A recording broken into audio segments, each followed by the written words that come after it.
Behind the founding of our plan system, the most sacred element we approach to preventative medicine. We will take the physicians' holding cost. At this time, I think it'd be appropriate now to give definition, of course, of a health maintenance. Birmingham-based for administration. We wanted model HMO was the best during the period June 84 to June 85, from less than 10,000 members to nearly 36, designed for the smaller employer, perhaps down to 10 employees, who might be the member can retain their existing physician-patient relationship, rather than have to sever that tie simply to receive additional benefits. Or reverse that decision. And that's a prophecy.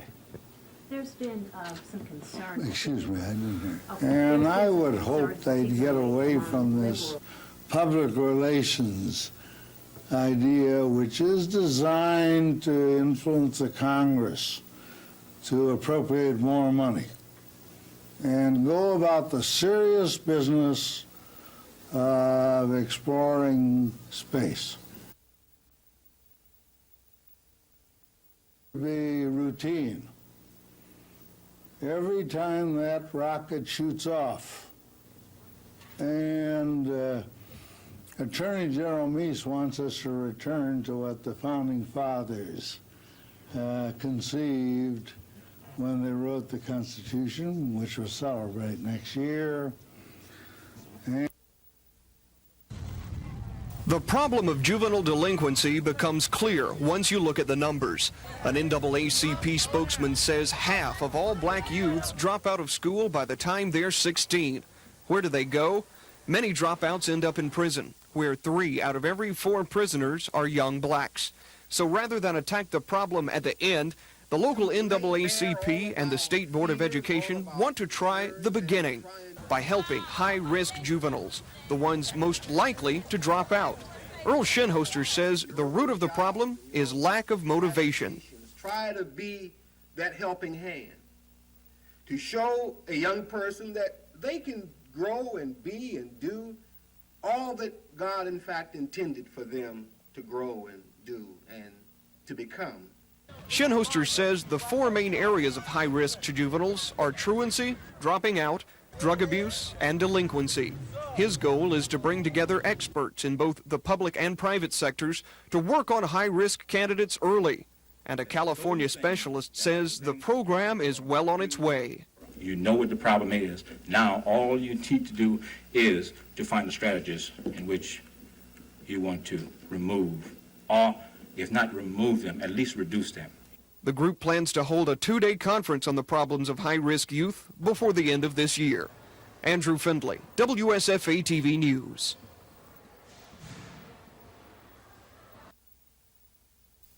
Enhance the overall strategy which this community has already developed about how to approach the problems as they perceive them to be here in Montgomery,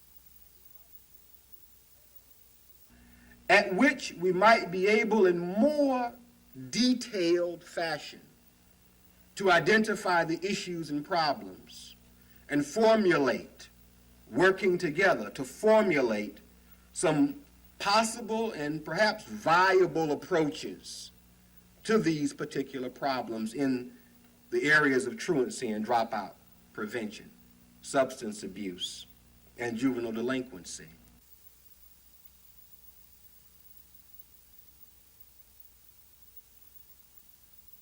The Governor's Office, the State Department of Education,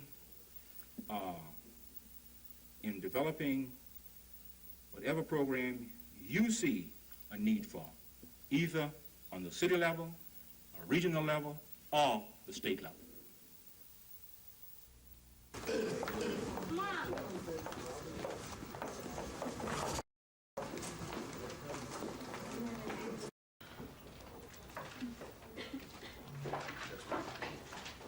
Again, I'd like to just, Ms. Robinson was a babysitter, and she came to the last hearing and she helped us binge it. And it was a very beautiful home. family-type setting? I believe that can be facilitated and done through the Department of Pension Securities who are here. Judge, I would just say that under the Uniform Child Custody Jurisdiction Act of 1980, the court has no choice when giving a exemplified copy. Let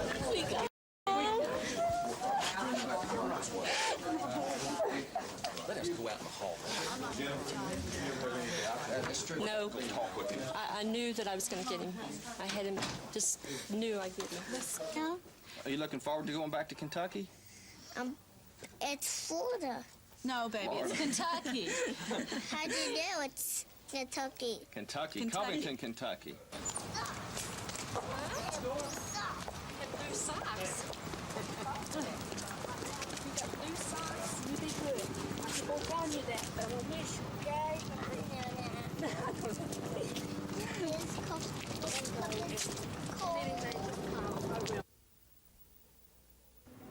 Your blood is already being tested before you marry. Technicians are looking for syphilis, a sexually transmitted disease. What Albertville Representative Euclid Raines wants is those technicians to conduct another test to see if you've been infected by AIDS, another disease thought to be sexually transmitted. Good, moral people ought to have some sort of safeguard or protection against unsuspecting diseases as deadly as AIDS. But so little is known about AIDS, which in recent years has spread from the homosexual community into the heterosexual community. And one of the unknowns about AIDS is the accuracy of the test to detect it. I think a young man and a young lady go down to get married and one of them be diagnosed or misdiagnosed as having AIDS. I think it would destroy the marriage, just embarrass their families. I think it would just be a catastrophic situation in every sense of the word. Ozark Representative Jim Sasser also thinks this AIDS test isn't aimed at the high-risk group of homosexuals and drug abusers. State Health Officer Dr. Ira Myers says the committee members also need to think about the possibility that it would cost at least $1 million a year to test the more than 38,000 couples who marry in Alabama each year. Chris Grimshaw, WSFA TV News at the Alabama State House. But a school teacher, a congressman, a senator, a reporter. No. And I can't say that brought the accident. It did not. But I'm talking about public perception. The public is, I think, not foolish. They recognize that military people, they do assume risks. That's why they wear the uniform. And I would hope they'd get away from this public relations idea, which is designed to influence the Congress to appropriate more money.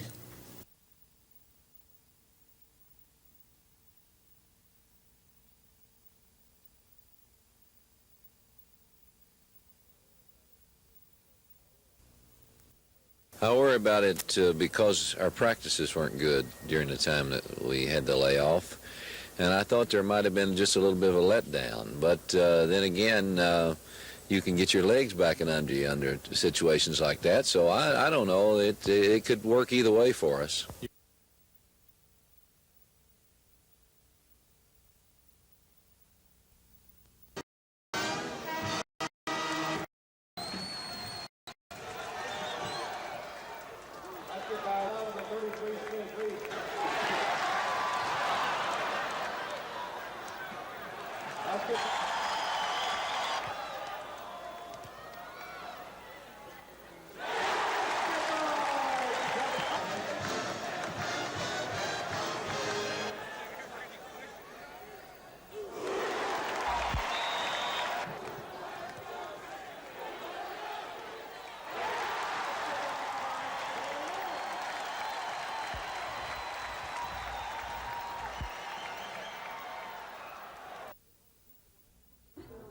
This was the first time that all sides met to discuss the various problems of tenant housing in the Riverside section known as 6-4. One resident read a letter to Housing Authority head J.C. Miller and his assistant Wiley Thomas. In that letter, residents urged quicker action on several problems, including better response to maintenance needs and the constant infestation of roaches and rats. One elderly resident complained of unfair billing for routine work done on his apartment. I'm 70 years old and I know when the project was built. And there's a whole lot of things here we going up against right now and paying for. It was here when they built it. There's some stoves here when they first put them in here. J.C. Miller responded to the complaints by thanking the group for their concerns. Y'all just going to have patience a little bit longer. You've had it a long time. I agree with you. But you're going to have it a little bit longer because it's going to pay off. I like the spirit of this meeting tonight. I do think that the complaints need to be voiced to the project manager. The community session dealt mostly with maintenance problems. Housing Authority officials listened carefully to each complaint with a pledge that something would be done. Shed Johnson, WSFA TV News. Chief John Wilson.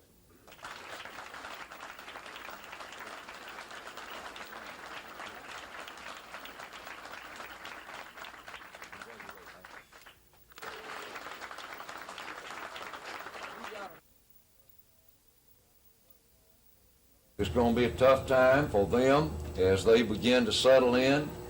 It'll be a tough time with some new wrinkles, new rules, some changed, some not changed. But anytime we have change, it brings on some change. So we can expect that. But I expect everybody to saddle up and go. Thank you all for coming. First majors ever kid. That's right.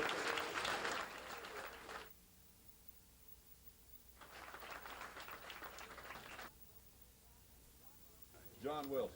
Major John Wilson is now Chief John Wilson, and he wasted no time telling others promoted today he expects them to earn their rank. I worked and deserved and earned every rank I've got, and if you don't think that you're not going to work and deserve every one you've got, you wait and see. Because once you get it, if you don't think you're going to lose it in a hurry, you just don't live up to it. 9 other officers moved up in rank today, despite a federal court ruling saying for the moment the promotions are not permanent. Last week, federal Judge Myron Thompson issued a temporary restraining order to keep the city from making permanent promotions. Judge Thompson says the city can go ahead with promotions with the understanding those appointed may be displaced by future court orders. Mayor Emery Falmer says the ruling is one the city must live with. As a temporary order, it is not appealable, but we will proceed, and they will be just as much chief as if those eagles and oak leaves were tattooed on. The freeze on promotions is part of a lawsuit filed against the department by 2 female police officers who claim sexual discrimination in promotional practices. Ironically, today's promotions include Captain Irma Lisenby, the first woman to reach the rank of major in the city police force. Carrie Gordon, WSFA TV News.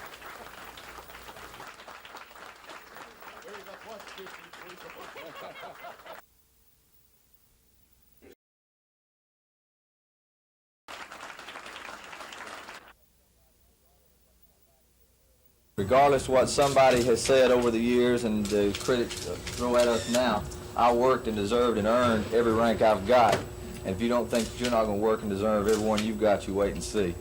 Because once you get it, if you don't think you're going to lose it in a hurry, you just don't live up to it.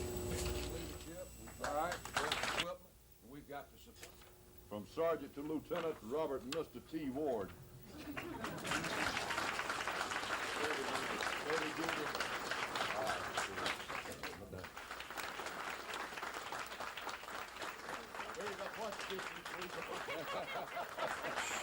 First majors ever kid. That's right.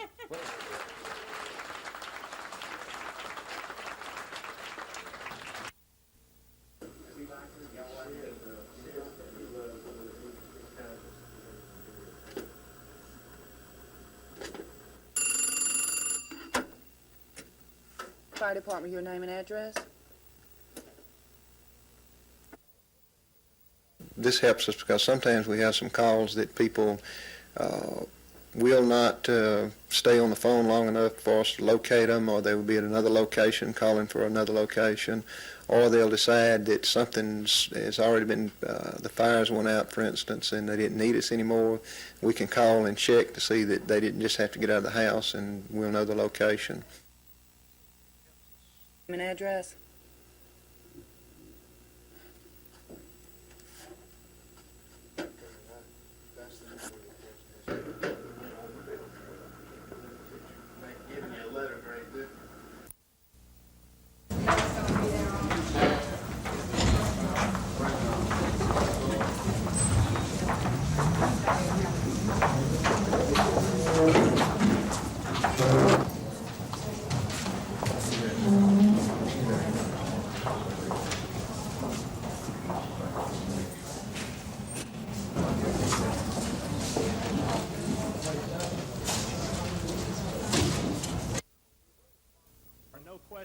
The bill's sponsor, Mobile Representative Michael Box, tried quickly to push for a vote, but some lawmakers held the bill up by questioning its impact on personal freedom, and others wanted clarification on penalties for violators. Box countered by giving lawmakers federal and state statistics, which he says supports the bill's intentions. It's a sound financial decision to save us from paying more for cars in the future, and it's a good safety practice right now because it saves lives and it saves tax dollars. Montgomery Representative Alvin Holmes says in its present form, the measure is nothing but a harassment bill. A lot of people, in particular black people, are going to come on unnecessary harassment by certain police officers, and I'm against it in the present form. The present bill mandates all drivers and front seat passengers buckle up. Violators face a $20 fine, but no points will be assessed on their driving record. The bill does exempt mail carriers, and a similar amendment offered today would exempt paper carriers, but the House adjourned before a vote could be taken. What's your prediction next week? We'll pass it next week when it comes up. Dean Argo, WSFA TV News.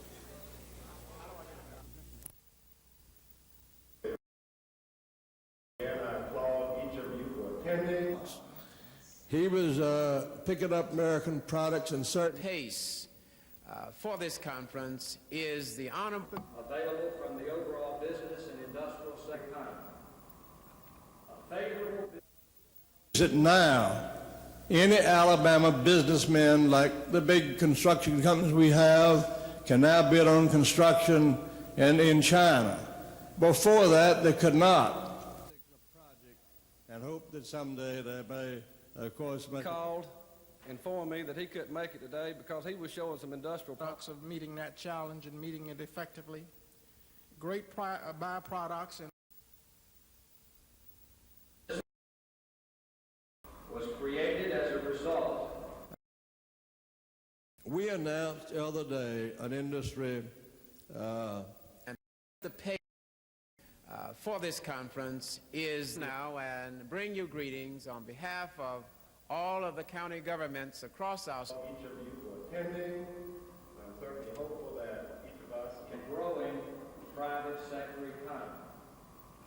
A favorable business and industrial climate in Alabama will ensure its economic. Representatives of more than 50 daycare center providers turned out to express their concern over the federal cutbacks and what they are going to mean. The State Department of Pensions and Security says the centers will be closed March 1st if the state legislature doesn't come through with more money.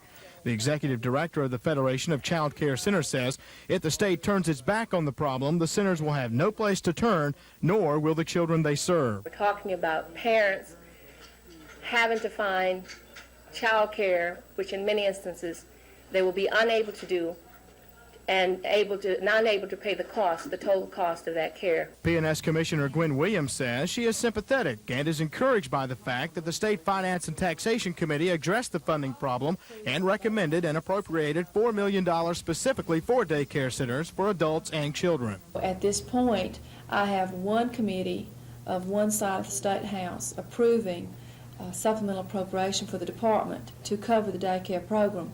but I do not have a bill signed by both houses and approved by the governor. Williams says one of the reasons these programs face the possibility of being cut is that they are optional and not required by federal or state law. Nevertheless, the state legislature is going to have to act soon if these programs remain through the end of the year.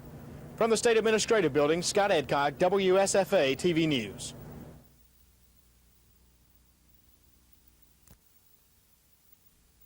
Just great.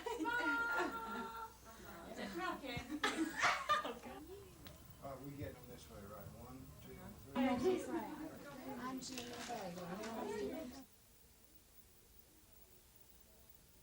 That many communities no longer have shelters. They've started one, and financially they weren't able to keep it going, and our community has just gotten behind our program, our shelter, and we still have it. You know, it's a blessing. Do you know Nancy Helen? She is vice president. How do you do? Tamara's your grandmother. Okay, Brent from his grandmother. Y'all, could we not turn the alarm on? Good job, well done. I think what I'll let you do, Ms. Anderson, let you in. Charge to any school or any individual that's interested in obtaining a copy. When I first went and talked to Ms. Anderson about it, there was doubt. Test on all the sections. Okay, if you go to the test. Okay, next we have a menu asking you which. I have an age. I know I don't go into the schools and do safety programs, and a lot of times this age group don't know enough about driving to discuss it. You talk to EARTHQUAKE.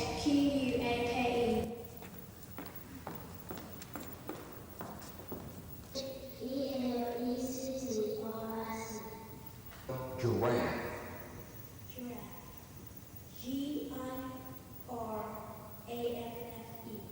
Market. Market. MARKET. March. Radio. RADIO. NTAIN.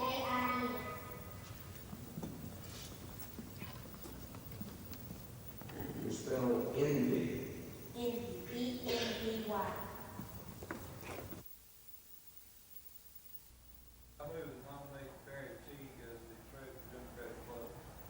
He was senator, very long as a lawyer. He practices law in Decatur. He's very involved in the. Appreciate Sheriff Butler being here. Sheriff Butler, longtime sheriff. Who needs a correction. We hadn't got your correct address. If you'd see Ms. Carr, we'd appreciate it. Substantial commitments from this community, business and otherwise, to work and.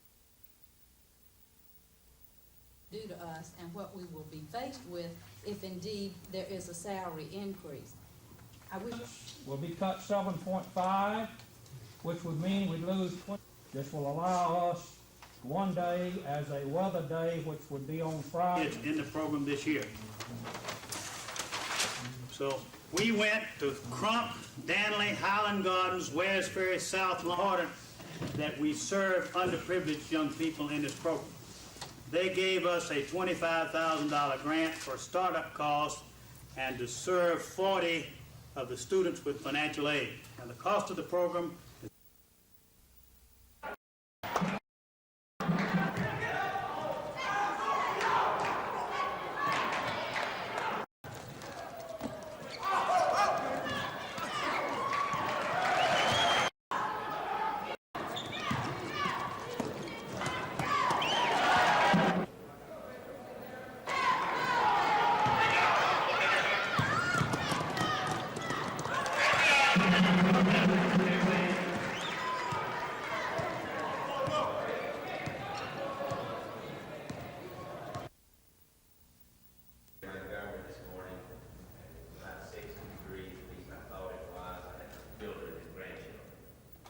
participating nation.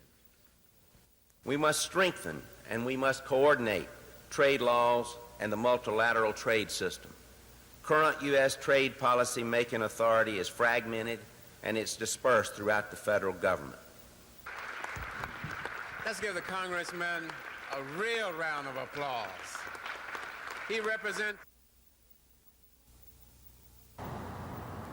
Like schools throughout the nation, the flag in front of Cloverdale Junior High School flies at half-staff. Public mourning of a public tragedy. To the flag of the United States of America and to the republic for which it stands. And like every day at Cloverdale, students began school by saying the Pledge of Allegiance and listening to announcements. But what came over the loudspeaker today was more than a reminder to attend an assembly or turn in band money. Today, 8th grade science teacher Doug Smith issued a challenge. So what we're proposing today is a challenge we're going to call Students Challenge for Challenger. And we're challenging every student in the entire United States to contribute $1 toward the replacement of the Spaceship Challenger. Within 10 minutes, students contributed $903.82. Also, we are sending a letter to NASA to ask them to please continue the space program. The students do not want to see it die because they are tomorrow's leaders. We've come all this way, and we shouldn't stop now. We really care about what happened, and we want to help. We want to pursue it. And so, that's what we're asking you right here at Cloverdale to be the first ones to start today. Of course, these 1,130 students don't really believe they'll ever raise enough money at Cloverdale to purchase a $2 billion space shuttle. But they're not trying to replace a machine. They're trying to carry on a dream. Lisa Walsh, WSFA TV News.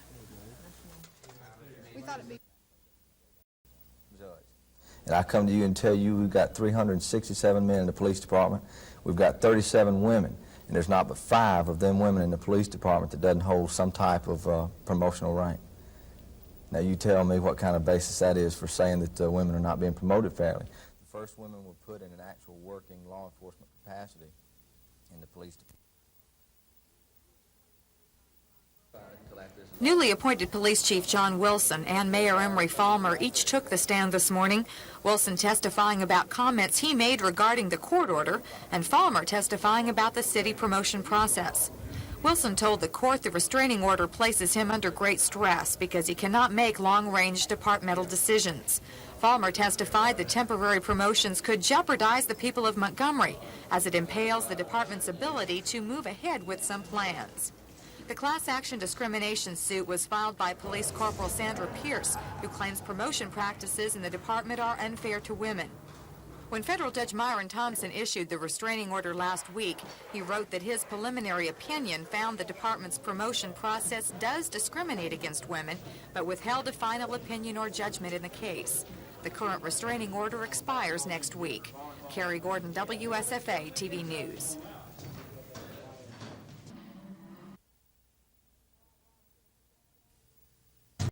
Brought against Mr. Gallion. Mr. Gallion tried to attack me in a Montgomery County Commission meeting. He was... Would you begin by telling him? But he never touched you, did he? No, ma'am. Okay. What happened then by someone from a different angle as holding him back? I wouldn't think so. Did you have to grab a restraint?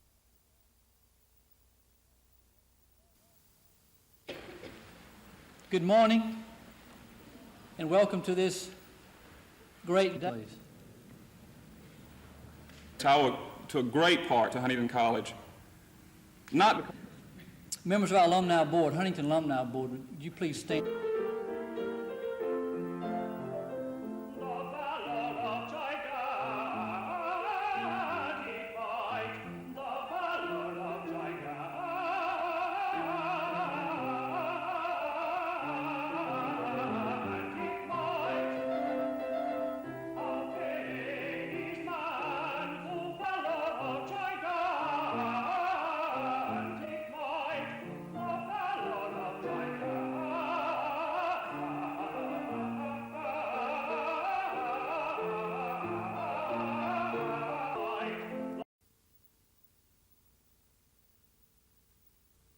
Have within the next 3 or 4 years 100,000 hard copies and 100,000 doing that enables us to make it, instead of an anticipate having about 200. Well, concerned with the doctrine of imputed contributory negligence, not just the doctrine of imputed negligence from agents to principals to begin with. If the general public could help the Commission write the settlement proposal, it would include restructuring AIC, one of the top 5 ideas being considered. The interest in this topic, we said we thought was extraordinary. The order of the judge dealt only a little directly on that question. AIC already knew the school's positions in the lawsuit and received opinions from people with close ties to the institutions. But what the Commission found was a missing piece to the settlement puzzle, input from the public, whose tax dollars support higher education. What we didn't have is some direct access to how the people of the state might think about the complexities of this problem. The Commission traveled to 6 metropolitan areas in Alabama, and representatives say a number of blacks contributed ideas in the round-robin session. Encouraged. I thought it was fairly good with the time limits that they had. Just which of the specific ideas received from the public will be included in the plan won't be known until it is written. Now, AIC focuses its total attention on developing the plan, which not only will be scrutinized by Judge Clement, but also by the parties in the lawsuit, which reserve the right to appeal. Kim Davis, WSFA TV News. Rest on it overnight, and then when you're not hot-headed, you'll make the proper decision. She's making.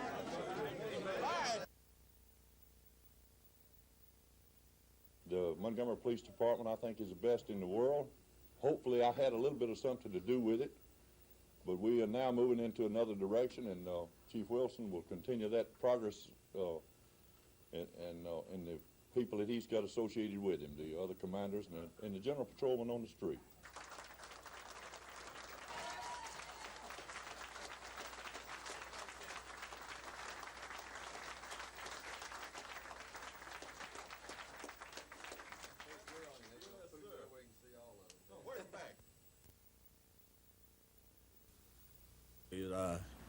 I see it's a goodly number here.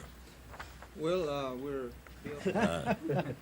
Well, we still have with the same group we had before, Mr. Anderson. In the economy, I would think. I'm so wrapped up in industrial announcements, I can't get tired of making the other announcements.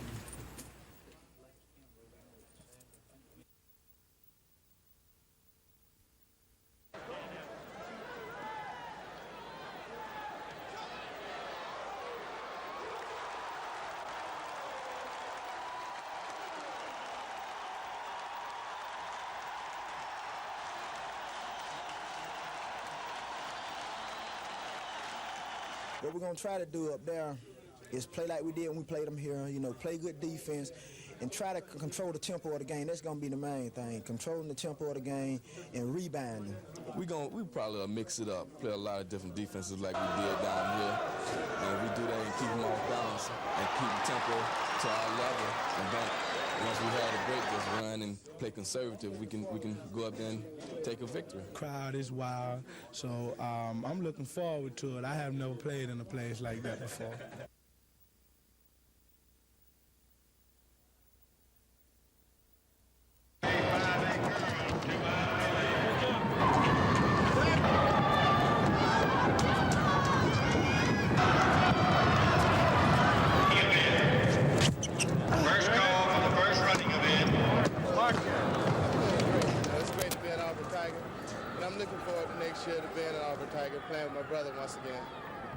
I understand your brother being there and maybe James Joseph being there was an influence, wasn't it? Yes, it was a big influence, and plus my mom helped. I talked to my mom a lot, and my other brothers, they wanted me to play for Auburn, and I think my future is at Auburn.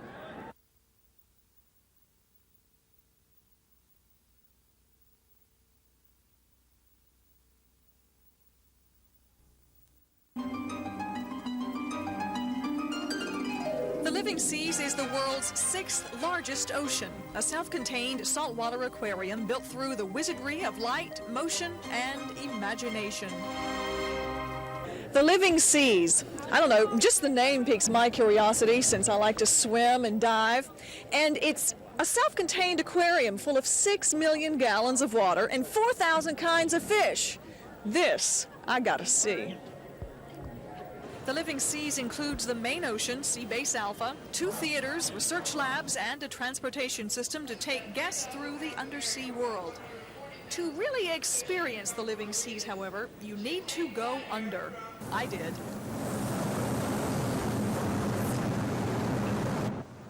Disney gave journalists a first-hand look at the man-made coral reefs, at the dolphins, and even sharks. The equipment Disney is working with allows scientists to communicate directly with researchers within the ocean, just as journalists did with their television audiences. The Living Seas is the largest facility ever dedicated to man's relationship with the oceans.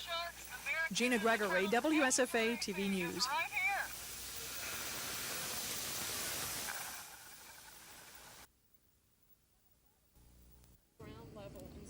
Pamela Boswell is a magic maker. She's responsible for making sure bushes turn into elephants, giraffes, and even pigs. Disney is famous for these shrubs planted throughout the Magic Kingdom. One of the most interesting things to me when visiting Disney World is looking at all the different kinds of plants, and there are all kinds of varieties. This fella here has got to be one of the most unique. He's an elephant, to be sure, a shrub elephant, but what he really is a topiary. It's actually a real old art form. I think the Egyptians were some of the first to trim plants into geometric figures, and the English have done a lot with it, but Walt Disney decided to really put it to use with animal figures and even his cartoon characters. Pamela may live in Florida now, but she calls Montgomery home. With a horticulture business degree from the University of Alabama, she supervises Disney's tree farm, a job she says she finds challenging and a lot of fun. Gina Gregory, WSFA TV News.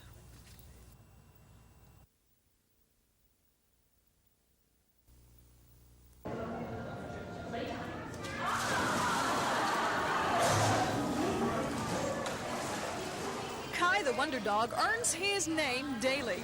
Guests at Epcot Center's Living Seas attraction get a chance to watch with amazement as Kai plays tag with dolphins.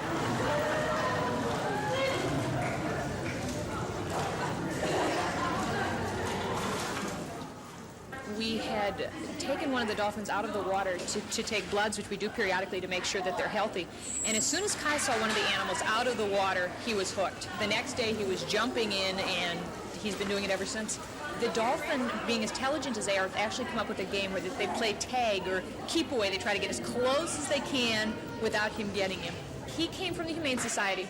They had gotten him when he was a puppy, and they kept him until he was about 7 months old, which we are really thrilled about. Kai won't jump in the water without permission, so when Gretchen says, playtime, Kai takes off.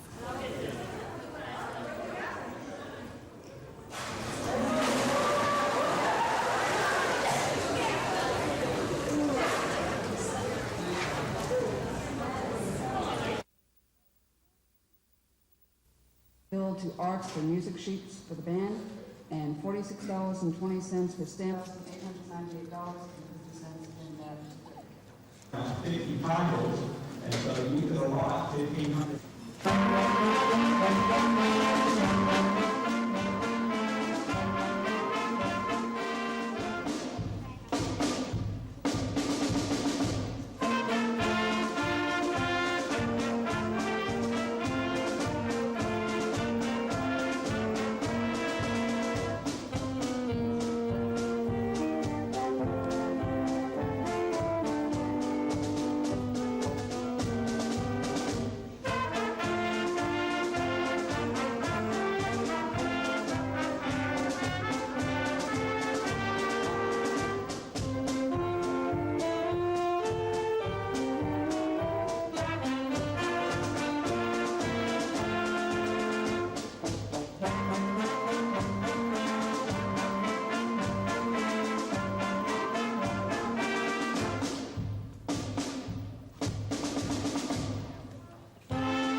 Ted Little says he believes a politician best serves his people when he's willing to give up his job while still likely to be reelected. Little has served in the state Senate for 12 years. He says his greatest accomplishment in that time has been with the state's budget process. Having worked with the budget and the budget committee for my 12th year now, I feel that I'm as familiar with the state's budget as anyone in state government. It's that reference that led to speculation that Little has his eyes on a bigger goal, statewide office. He admits he's seriously considering running for state treasurer, but won't commit to the race just yet. Financing is one reason Little gives, saying he wants to make sure the money's there for a statewide campaign. Another reason he gives appears to be a criticism of some other candidates for statewide office. I think one thing that I do not want to see happen to Ted Little is any type of flip-flop scene that has been so characteristic of so many other political candidates thus far in this season. When I make that decision, it's going to be firm. No one wants to launch a candidacy unless he feels that he's got the support not only of the people, but he's got to have a certain amount of financial backing. Little is expected to announce his decision on the state treasurer's race within 3 weeks. Andrew Findlay, WSFA TV News, Auburn.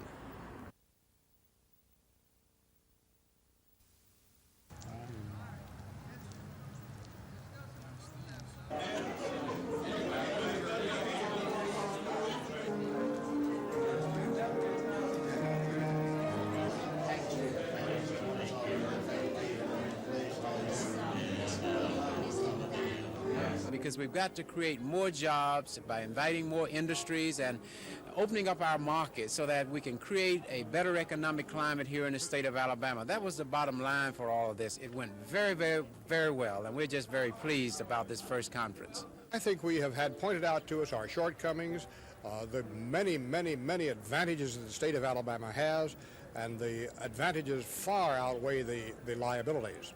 So the entire two-day program can be considered nothing but a great asset, and I'm looking forward to the next one.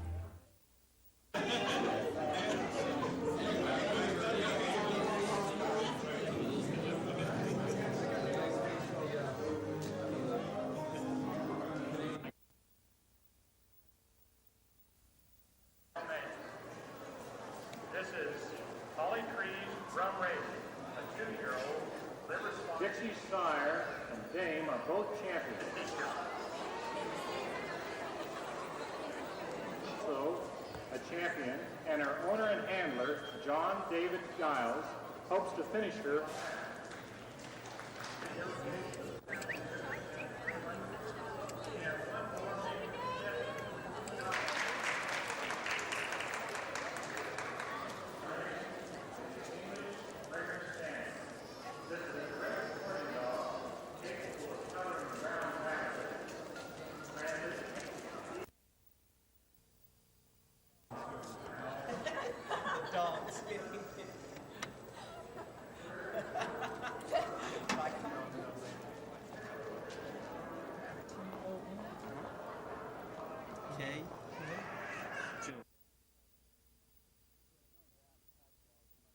Well, there's no doubt the tax laws are much more complex now, and there's many people who are not going to go to a professional tax preparer because they have a real simple return, but yet they even need help with a simple return, and that's what we're trying to do, help these people who are not going to go to the professional tax preparer but still need a little help. And we are trying to fill that void for those types of taxpayers. What's your name?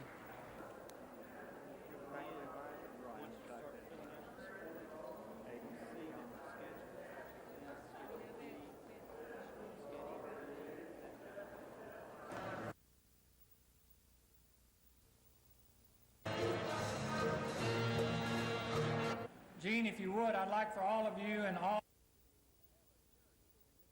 We have a charity that we give the money to, and this year we selected the Family Violence Program, and specifically the Sunshine Center, which is for abused children. Now, the past high that we'd ever raised was $35,000, and so we're kind of proud of the fact that this year we raised $40,000 that will help them in purchasing the facility where they're located on Forest Avenue. So it's a lot of fun that we have here, but more importantly, we're giving the money to a good organization.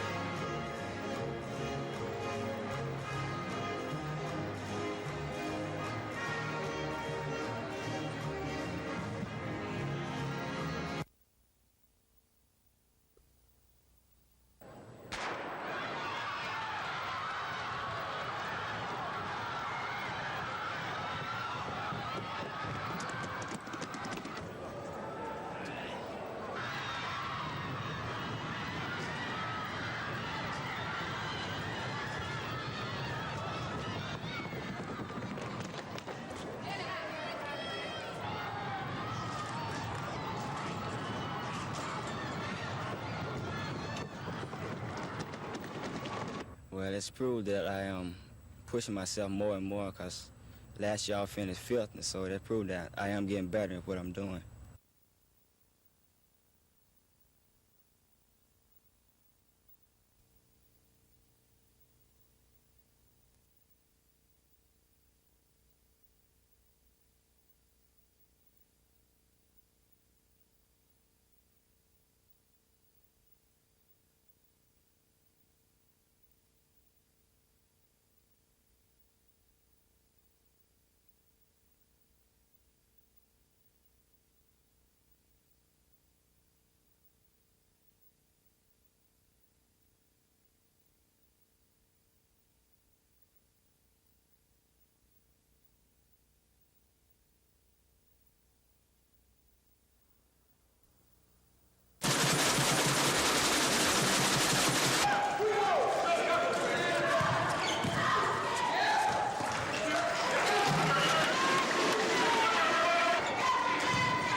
McDonald says there's speculation about how the Farm Bill will affect farmers because the recently passed law hasn't yet created or changed many regulations.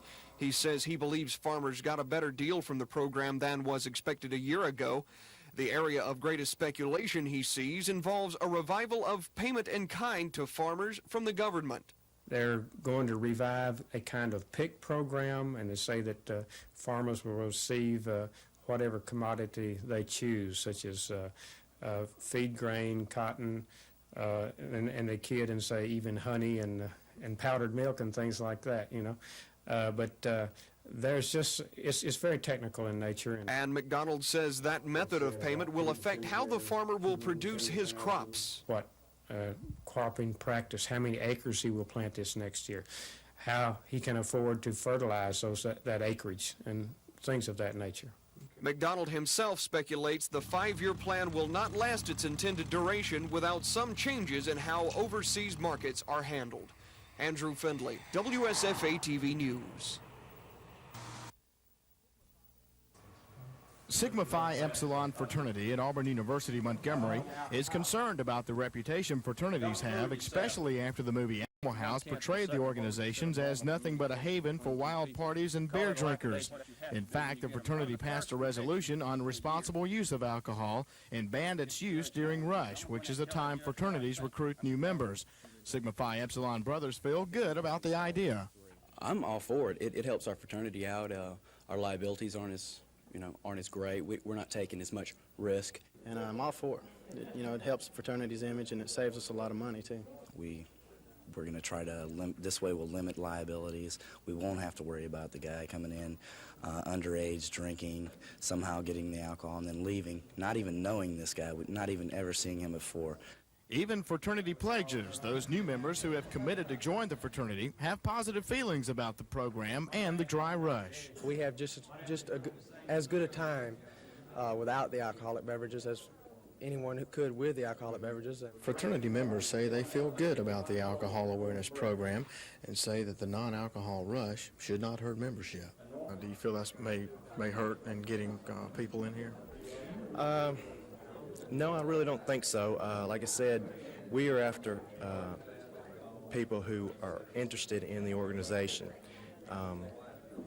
I really don't think over the long run with the amount of alcohol awareness that's on this campus now, and I think it will be greater, I think it will help us in the long run. If that's what they so desire, they think it's great to just party.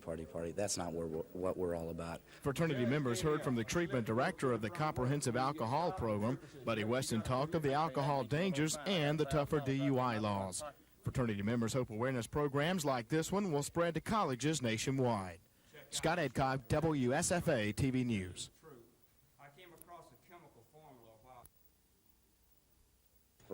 These funds are to be used and dispersed by the sheriff for purposes of law enforcement and the discharge of his duties of his office as he sees fit. Their opinion, everybody has one, but rather than go through a lot of legal hassle, then I just elected to pay up the $102 and forget about it.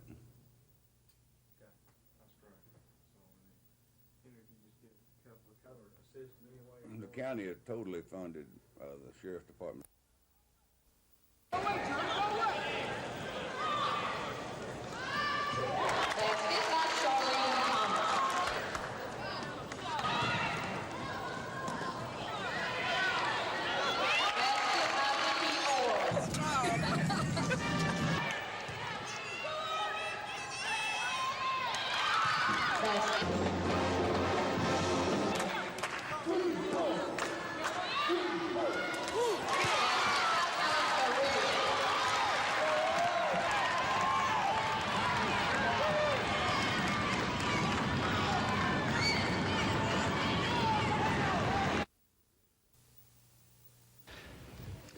Actor James Garner was in fine form in the Pebble Beach Pro-Am. Witness this beautiful approach to the 18th hole in the long-running tournament, no longer under the auspices of the Bing Crosby family.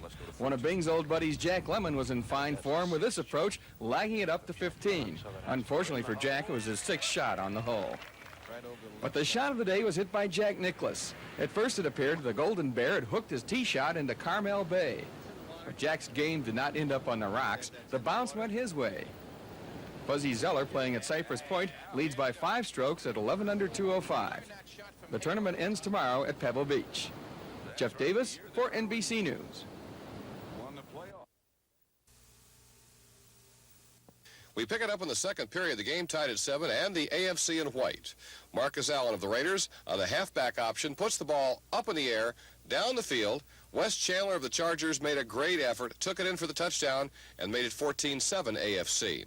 It's always nice to have luck on your side. Here, a Ken O'Brien pass hits the helmet of teammate Brian Holloway. It takes off into the air and lands into the waiting arms of Steeler receiver Louis Lips. 21-7 AFC. They went on to lead at halftime 24-7. But the NFC team is equally loaded with talent, trailing 24-14 in the fourth quarter. Phil Simms, who had a great afternoon, tossed a 2-yard touchdown pass to 6'6" Doug Cosby of Dallas, make it 24-21.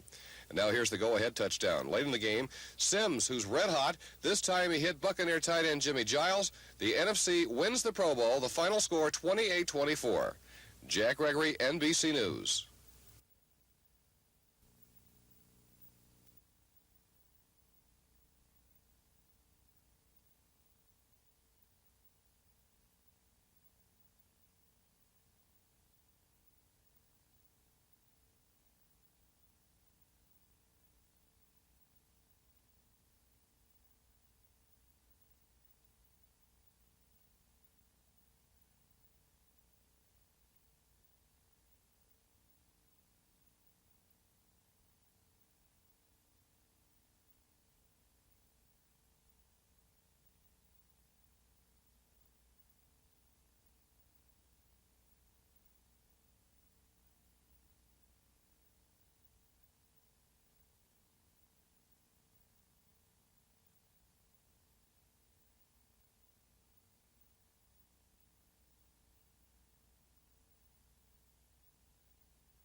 And someone from the Alabama Development Office could be with Mr. Johnson. People from the Montgomery City. Yeah, more Renucci. Sorry, glad to see you. I saw you in the field up there, too. Will it be complete on schedule? And expect to have a successful project, and we'll certainly look forward to working with all of you.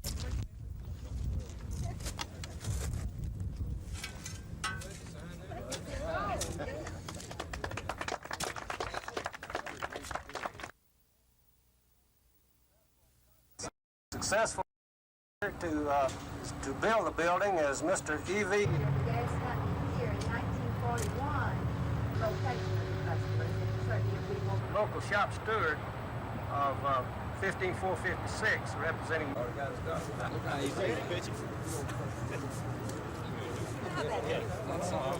What are we supposed to do? Throw it out there. Police of various ones with the spades today. Her husband, Don, is a local attorney. In fact, he was a supervisor with Alabama Gas.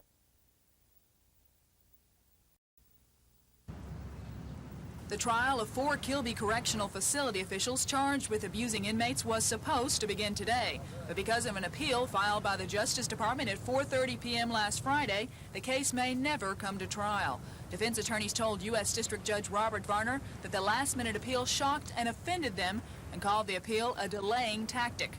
Defense attorney Johnny Hardwick says, quote, "The government has spent enough money hounding and dogging these men," and asked Judge Varner to dismiss all charges. The judge said he too was shocked at the appeal and until late Friday had fully expected the case to go to trial today, and added, quote, "We judges don't make our living on false starts." Does this mean that there's a good chance it won't even go to trial? Yes, I think this means that the case will probably not go to trial. Prosecuting attorney David Allred says he has no comment on today's hearing. Judge Varner requested attorneys file briefs by this Thursday and will then decide whether the case will go to trial or not. This is Lisa Walsh, WSFA News 12.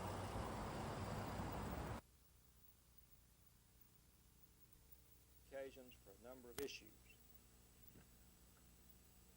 The issue that we're here about today is the Office of Attorney General. I've come together today to ask Jimmy Evans to consider candidacy for Attorney General of the state of Alabama. And they're very important. We've worked in our office, and the grand jury has worked very hard for a long time. And that is the only thing that would prevent me from qualifying and publicly announcing my candidacy for Attorney General. That is the only thing. It's shown me that possibly it does. And if we do have a situation where you can't do business in the state of Alabama,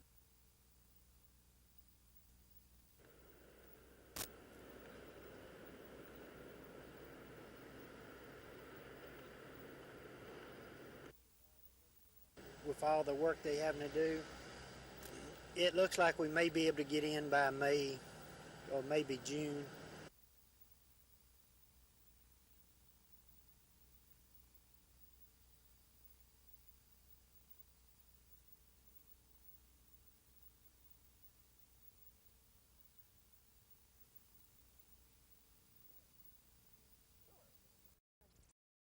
Maybe I should change my middle name.